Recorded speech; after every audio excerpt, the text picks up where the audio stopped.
فجعله غثاء أحوى سنقرئك فلا تنسى إلا ما شاء الله إنه يعلم الجهر وما يخفى فنيسرك لليسرى فذكر إن نفعت الذكرى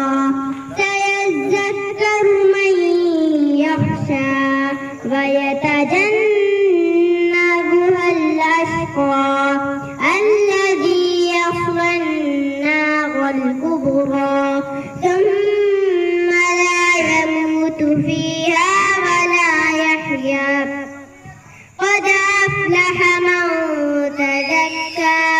وذكر اسم ربه فصلى